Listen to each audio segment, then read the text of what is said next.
Hello friends, welcome to Raja Basic Science. Today our topic is structure of the atom. In 1808, John Dalton proposed a theory, and this theory is also known as Dalton's atomic theory. In this theory, Dalton proposed that all matter is made of very tiny particle called atom, and he also proposed that these atoms are indivisible particle.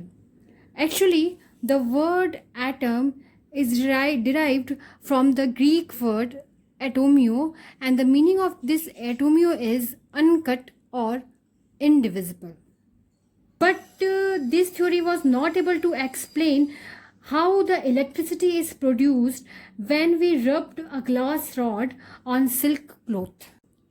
In 1830, Michael Faraday explained that when electricity is passed through a solution of electrolyte, as you can see on the screen, when the electricity is passed through a solution of electrolyte, so chemical reaction occurred, and these chemical reactions resulted in the liberation or deposition of matter at the electrode. For example, coating of zinc on iron, or coating of silver and gold.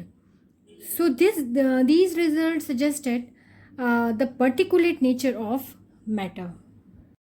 Necessity is the mother of invention. So let's see how the electron, proton and neutron were discovered. In the starting of 20th century, J.J. Thomson did an experiment on cathode ray discharge tube. So let me show you. This is the tube, cathode ray tube, and this tube is made up of glass. Okay, and this tube, it contains two thin pieces of metal, and these metal are called electrode. So you can see here, and these are the electrode.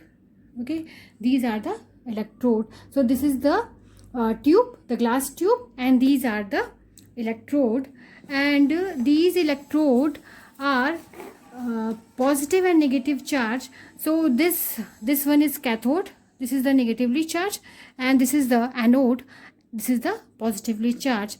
And here actually the tube is filled with gas, and this is the way to vacuum pump.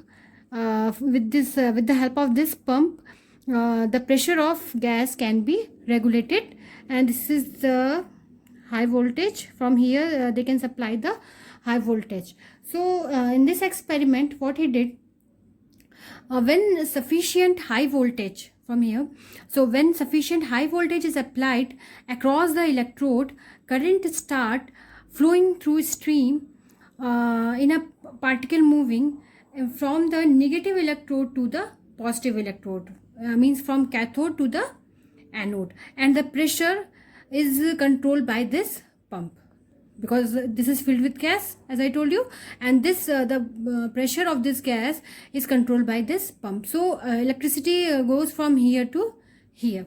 So when they apply a fluorescent material in this side, the opposite side of cathode, when they applied here a fluorescent, then they can see the reflection of this gas here, reflection of this electricity here. So what they find, that when there is no electrical or magnetic field, these ray travels in a straight line. Okay, but when they apply any electrical or magnetic field, when there is any electrical or magnetic field, so these rays, they behave like a negatively charged particle, and these particles are called electron. So you can see here the current is passing from here to here, from cathode to anode, so that's why it is known as cathode rays. And when the magnetic or electrical field are applied, they behave like a negative charge particle. Cathode rays are independent of the material of the electrolyte, means the material by which these electrodes are made. So they are independent on these electrodes, and also they independent on the gas, the nature of the gas which is filled inside the tube. So later the positively charged proton was also discovered, and after that Chadwick in 1932 he discovered the neutral particle which is known as neutron. So now we understand that atom is not a indivisible particle, but it can be divided, and these the subatomic particles are known as proton, electron and neutron.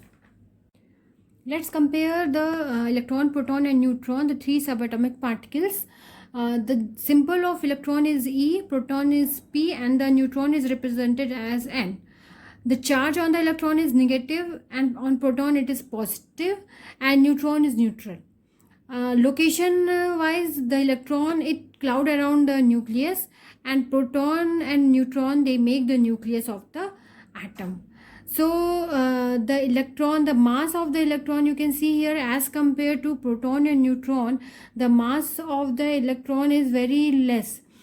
Okay, so the mass of proton and neutron is 1.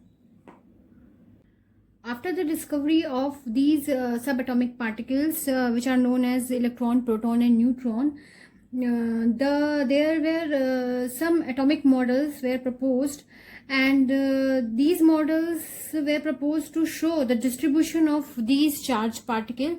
So here we are going to here we are going to explain the Thomson model. This model is also known as raisin pudding model or watermelon model.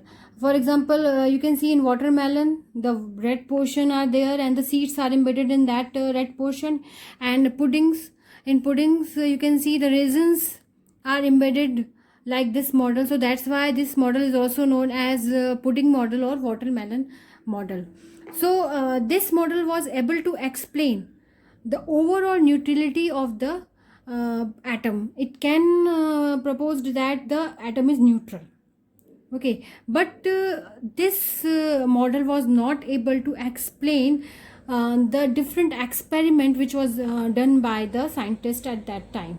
So this is the drawback of this model, that the plus point is that this model was able to explain that how the atom is neutral, but this model was not able to explain the different type of experiment which was done by the scientist on that time. In 1906, Thomson was awarded Nobel Prize for Physics. So this is all about the first part of structure of the atom, and we will discuss about the Bohr model and Rutherford model in our other video. So thanks for watching, and please like, share and subscribe.